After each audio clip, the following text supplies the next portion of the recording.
ओम श्री रामाय नमः।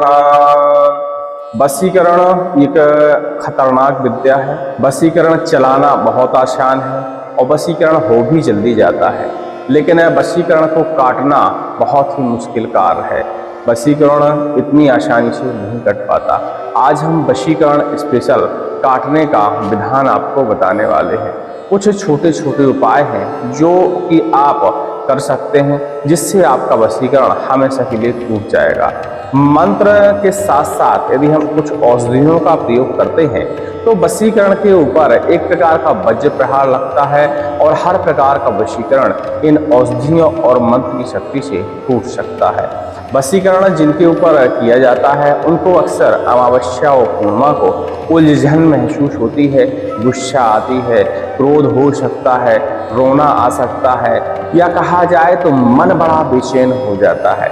वशीकरण के बहुत सारे लक्षण हैं। किसी की भी बात न मानना, किसी के सामने न झुकना, और इसके अलावा मन में एकदम अलग अलग टाइप का डर बना रहना वशीकरण के लक्षण होते हैं। किसी विशेष पर्सन के ऊपर ज़्यादा आकर्षित होना, ये वशीकरण का विशेष लक्षण है। लेकिन कई बार वशीकरण देखिए कई तरह के होते हैं। जरूर नहीं है कि आकर्षण वशीकरण ही लोग प्रयोग करते हैं। कई बार वशीकरण क्षति पहुंचाने के लिए भी प्रयोग कराए जाते हैं। उनमें व्यक्ति के प्रति आकर्षण तो नहीं होता, लेकिन जैसा सामने चलाने वाला व्यक्ति विचार करता है उस टाइप की हम हरकतें करने लगते हैं। कई बार तो ऐसा हो जाता है कि हम अपना सिर ही दीवार में मारने का मन करता है और मार भी लेते हैं, घायल होते हैं। वशीकरण कई प्रकार के होते हैं, लेकिन किसी भी प्रकार का वशीकरण हो, आज हम जो उपाय आपको बताने वाले हैं, इस उपाय से हर प्रकार का वशीकरण कट जाता है। जिनके घर में वशीकरण होता है उनके घर में ये भी देखा गया है कि लगने लगता है कि उच्चाटन कुछ किया गया है। लेकिन कई बार वशीकरण का प्रभाव होता है, लक्षण उच्चाटन के निकल के आते हैं। घर में अक्सर कलह मची रहती है और एक दूसरे का सम्मान नहीं करते, लोग कभी भी खुश नहीं रहते, छोटी छोटी बातों में लड़ाई झगड़े होते हैं, जिससे घर परिवार में बड़ी दिक्कत होती है। भगवान भक्ति में मन भी नहीं लगता, अक्सर हमारा नकारात्मक हमारा मन जाने लगता है। ये भी वशीकरण के लक्षण होते हैं। चलिए आज हम वशीकरण को काटने का उपाय बताने वाले हैं। देखिए, नवरात्रें चली गई हैं। नवरात्रों के बाद एक पूर्णिमा आती है, और जरूर नहीं है कि नवरात्रों की बाद की पूर्णिमा हो। किसी भी पूर्णिमा के दिन आप यह उपाय कर सकते हैं, यदि आपको शंका है कि आपके ऊपर वशीकरण का प्रयोग किया गया है। छोटी छोटी चीजें हैं, उनका आपको प्रयोग करना है और ध्यान से प्रयोग करना है। सर्वप्रथम एक छोटा सा मंत्र है। इस मंत्र का पूर्णिमा के दिन स्नान ध्यान करने के बाद इसकी एक माला आपको जाप करनी है। चलिए मंत्र हम बताते हैं और फिर इसका हम विधि विधान भी आपको बताते हैं कि किस तरह इस मंत्र का और औषधियों का आप प्रयोग करेंगे, जिससे वशीकरण टूट जाएगा। यह उपाय हमारे गुरु द्वारा प्रयोग किया जाता था और उन्हीं के द्वारा यह उपाय हम आपको बता रहे हैं, क्योंकि अब गुरु जी तो रहे नहीं, लेकिन उन्होंने कई साल पहले इस उपाय के बारे में जिक्र किया था और इसके प्रभाव भी हमने देखे हैं। बहुत बार हमने इस उपाय का प्रयोग किया तो हमें सफलता लगी, लेकिन वही कुछ दिनों से टेलीग्राम के माध्यम से और कमेंट के माध्यम से भी हमारे पास ऐसी सूचनाएं आई कि वशीकरण काटने का कोई उपाय बताएं। वैसे इस उपाय को हमने आज से पहले किसी को बताया नहीं है। हाँ, कुछ एक दो साधक हैं जिनको यह उपाय हमने कई सालों पहले बताया था और वो इस उपाय को कर कर इसका परोपकार में प्रयोग भी करते हैं और अति लाभ की प्राप्ति होती है। यह उपाय बहुत सरल है, इस उपाय को कोई भी कर सकता है, क्योंकि देखिए यदि हमें लंबा जाप करना हो, लंबा तप करना हो, लंबी सिद्धि करना हो, थोड़ा मुश्किल कार्य हो जाता है। लेकिन हमें छोटे उपाय करके जो फायदा मिलता है वो बड़े उपायों से कई बार नहीं मिल पाता, क्योंकि बड़े उपाय में जब लंबा हम जाप करते हैं कोई ना कोई हमसे भूल हो जाती है और हमारी साधना भंग हो जाती है। इस उपाय में साधना भंग होने का कोई सवाल ही नहीं उठता, क्योंकि यह एक छोटा सा उपाय है, एक छोटा सा मंत्र है और कुछ औषधियां हैं। उनको नियमबद्ध तरीके से आपको प्रयोग करना है और आपका वशीकरण जो है टूट जाएगा। पूर्णिमा के दिन सुबह सुबह स्नान ध्यान करने के बाद भगवान भोलेनाथ को स्नान ध्यान कराइए और उनके सामने अपना आसन जमा लीजिए, एक छोटा सा दीपक जला लीजिए सिंगल बत्ती का, और एक रुद्राक्ष की माला से देवी माता का ध्यान करते हुए इस मंत्र का जापन करिए। देवी माता का ध्यान करना अति आवश्यक है, भले आप भगवान भोलेनाथ के सामने बैठे हों। भगवान भोलेनाथ की तो विधि विधान से आप पूजन करिए ही करिए, लेकिन साथ में देवी का भी पूजन करने का प्रयास करिए, क्योंकि जहाँ भोले हैं वहाँ माता पार्वती भी होती है, और पार्वती वशीकरण या सम्मोहन की जननी मानी जाती है, इस विद्या की जननी मानी जाती है। चलिए हम आपको मंत्र के बारे में बताते हैं और फिर इसका प्रयोग करते हैं।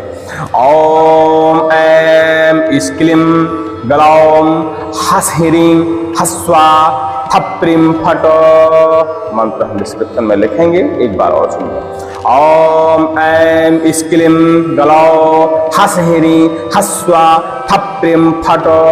मंत्र 2-3 बार सुन लीजिए ताकि आपको पढ़ने में आसानी हो जाए, क्योंकि थोड़ा कुछ ये बीज आपने पहली बार सुने होंगे और कठिनाई भी होगी। वैसे यह बीज सप्तशती से इन बीजों का लिया गया है, और बताया था गुरुजी ने कि बीज सप्तशती के अंतर्गत के बीज है, और इनका ऐसा संपुट और सिद्ध प्रयोग है कि वशीकरण किसी भी प्रकार का हो वह टूट जाता है। जरूरी नहीं है कि वशीकरण ऐसी जैसे उच्चाटन, सम्मोहन, तमाम प्रकार की छोटी मोटी विद्याएं होती हैं जो जिसके ऊपर चल जाती हैं उसको तो बड़ी लगती हैं, क्योंकि इनका तोड़ आसानी से हो नहीं पाता है, लेकिन इनको साधारण तरीके से तोड़ा जा सकता है। हम लंबे तरीके में भटकते रहते हैं, कोई बड़ा तांत्रिक मिल जाए, कोई बड़ा उग्र मंत्र मिल जाए जिससे वशीकरण टूट जाए, लेकिन देखिए जो वास्तविक तरीका है वशीकरण तोड़ने का, यदि हम उस तरीके से अपना प्रयोग करते हैं तो वशीकरण टूट जाता है। इसमें ज़्यादा उलझने की जरूरत नहीं पड़ती है, छोटा छोटा उपाय है। एक बार में यदि कार्य नहीं बनता तो इस कार्य को हम 2-3 बार दोहरा सकते हैं, और 2-3 बार दोहराने में पूरा खत्म हो जाता है वशीकरण। मंत्र फिर से 2-3 बार सुनेंगे ताकि आपको कंफ्यूजन ना हो, ध्यान से सुनिएगा। ओम ऐं क्लीं ग्लौं हस ह्रीं हस्वा थप्रीं फट। ओम ऐं क्लीं ग्लौं हस ह्रीं हस्वा थप्रीं फट। ओम ऐं क्लीं ग्लौं हस ह्रीं हस्वा थप्रीं फट। इस तरह का देखिए मंत्र है, इसको हम डिस्क्रिप्शन में छाप देंगे तो आप देख लीजिएगा। छोटा सा मंत्र है, इसकी आपको पूर्णिमा के दिन स्नान ध्यान करने के बाद भोले जी के सामने बैठकर माता पार्वती का ध्यान करते हुए एक माला रुद्राक्ष के इस मंत्र का जाप करना है। इसके बाद भोले जी के ऊपर जल अर्पण करना है, माता जी के ऊपर भी जल अर्पण करना है। तो भोले जी के ऊपर जब हम जल अर्पण करते हैं तो माता जी के ऊपर जल अपने आप ही अर्पण हो जाता है।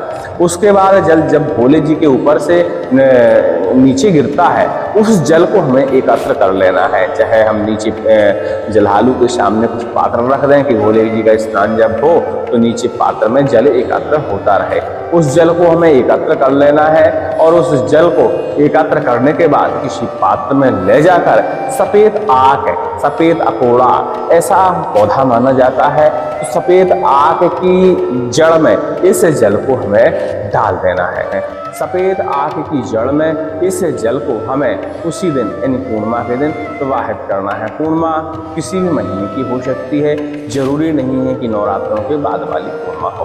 तो उस दिन आप इस जल को आक की जड़ में प्रवाहित कर दें। इसके बाद धन्वंतरी महाराज का ध्यान करें, और धन्वंतरी महाराज का ध्यान करते हुए प्रार्थना करते हुए आक की थोड़ी सी जड़ वहाँ से ले लें, किसी अस्त्र से खोदकर छोटा टुकड़ा अपने साथ घर ले चलें। घर ले जाने के बाद जड़ को किसी थाली में रख दें, उसे शुद्ध गंगा जल से स्नान कराएं, फिर इसके बाद दूध से स्नान कराएं, दही से स्नान कराएं, चाहे तो पंचामृत से भी स्नान उस जड़ का आप करा सकते हैं। बाद में फिर शुद्ध जल से स्नान कराने के बाद जड़ का विधि विधान से पूजन करें। जैसे आप मूर्ति की पूजा करते हैं उसी तरह उस जड़ का भी पूजन करें।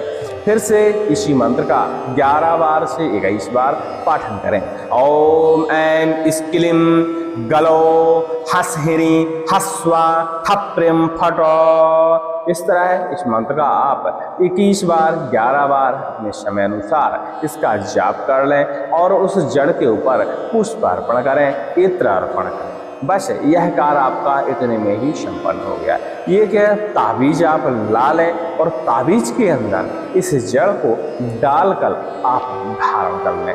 धारण करने के बाद आपको ये कार्य और करना है, लोभान, गंधक और राई, मिर्च, गुग्गल और गाय का घी अपने ऊपर 7 बार उतारने के बाद गऊ के जो गोबर का उपला होता है उसमें इस चीज को जलाना है और उस आग के आपको 7 परिक्रमा लगाने हैं।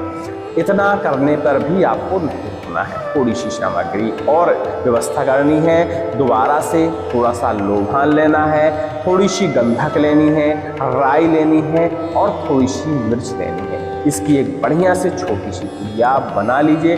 हनुमान जी महाराज के ऊपर, शिव जी के ऊपर, माता पार्वती के ऊपर, जो भी प्रतिमा आपके नजदीक हो उसके ऊपर 7 बार का या इस सामग्री का उनके ऊपर 7 बार उतारा करने के बाद उस पुड़िया को अपने जेब में आपको रख लेना है। अब ध्यान देना होता है कि एक पूर्णिमा से लेकर दूसरी पूर्णिमा तक इसको आपके जेब में ही रहना चाहिए। यदि आप अपना वस्त्र बदलते हैं तो यह पुड़िया भी निकालकर दूसरे वस्त्रों में आप रख लिया करिए। जब अगली पूर्णिमा आती है तब थोड़ी सी अग्नि जलाइए गऊ के गोबर के उपले में और इस सारी सामग्री को जला दीजिए। इतना करने से कितना भी पुराना वशीकरण हो या कितना पुराना तंत्र किया गया हो, वशीकरण के अलावा भी बहुत सारे तंत्र होते हैं, कितना पुराना तंत्र किया गया हो और कितना हठी वशीकरण तंत्र किया गया हो, वह जलकर राख हो जाता है, भस्म हो जाता है। लेकिन ध्यान देने वाली बात है कि जो आपने आग की जड़ अपने गले में ताबीज के रूप में धारण करी है उसको आपको लंबे समय तक धारण किए हुए रहना है। वह किसी भी शोक सभा में, किसी भी शोबर सभा में खराब नहीं होती है, तो आपको ये विचार नहीं करना है कि ये खराब हो गई है, उसको आपको लंबे समय तक धारण करे रहना है। ऐसा लंबे समय तक धारण करे रहने से आपका वशीकरण टूट जाता है। इस क्रिया को आप 2-4 बार दोहरा सकते हैं, उसमें कोई दिक्कत नहीं है, क्योंकि कई बार आपने देखा होगा नज़र दोष जब होता है तो एक बार झाड़ने से नहीं झड़ता, उसको 1 बार, 2 बार, 3 बार, 5 बार तक कई बार झाड़ा लगाना पड़ता है, तब नज़र दोष खत्म होता है, यदि तीव्र और तीक्ष्ण नज़र लग जाती है। इसी प्रकार वशीकरण होता है। वशीकरण तो अपने आप में ही तीक्ष्ण प्रभाव डालता है। इसको भी, इस क्रिया को 1 बार दोहरा लीजिए तो 1 बार में आपको 100% असर तो हो ही जाएगा, लेकिन फिर भी अपनी संतुष्टि के लिए आपको अगली पूर्णिमा से इस क्रिया को आपको दोहराना पड़ेगा। हाँ, आग की जड़ आपको हर बार नहीं खोदनी है, मंत्र लेकिन आपको जरूर पाठन करना है और पूजन बाकायदा वैसे ही करना है। लेकिन जो हमने लोभान, गंधक और राई मिर्च बताई है, इसको पुड़िया बनाकर भगवान को उतारा करके इसको हर पूर्णिमा को आपको रख लेना है अपने जेब में और अगली पूर्णिमा को जला देना है। और उसके साथ ही लोभान, गंधक, राई, मिर्च और गुग्गल, ये सारी चीज़ें अपने ऊपर से उतार कर जलाना भी है। सामग्री ध्यान से देख लीजिएगा, लोभान, गंधक, राई, मिर्च और गुग्गल, इसको अपने ऊपर उतार कर जलाना है। और सेम सामग्री में थोड़ी सी कमी है, लोभान, गंधक और राई और मिर्च, इसकी पुड़िया बनाकर भगवान के ऊपर उतारा करके अपनी जेब में डाल लेनी है। ऐसा 1-2 पूर्णिमा आप कर लीजिएगा बस। इसके अलावा हमें उम्मीद है कि आपको फिर ना तो किसी तांत्रिक की जरूरत पड़ेगी, ना कोई मंत्र तंत्र सिद्ध करने की जरूरत पड़ेगी या किसी के पीछे भटकने की जरूरत नहीं पड़ेगी। आपका वशीकरण पूर्णतया खत्म हो जाएगा और उसके बाद फिर आप हमें याद करेंगे कि हमारा वशीकरण खत्म हो गया। चलिए, सभी को जय श्री राम। अधिक जानकारी के लिए टेलीग्राम में संपर्क कर लीजिएगा। मंत्र फिर 1-2 बार सुनेंगे ताकि आप कंफ्यूज बिल्कुल ना हो। ओम ऐं स्क्लीं गलौ हसहिरी हस्वा थप्पिं फटो। ओम ऐं स्क्लीं गलौ हसहिरी हस्वा थप्पिं फटो। ठीक है, समझ गए? आप इसको लिख देंगे हम, क्योंकि बीच थोड़ा सा कठिन है, मिस्टेक नहीं होनी चाहिए, तो आप डिस्क्रिप्शन में थोड़ा सा चेक कर लीजिएगा। सभी को जय श्री राम।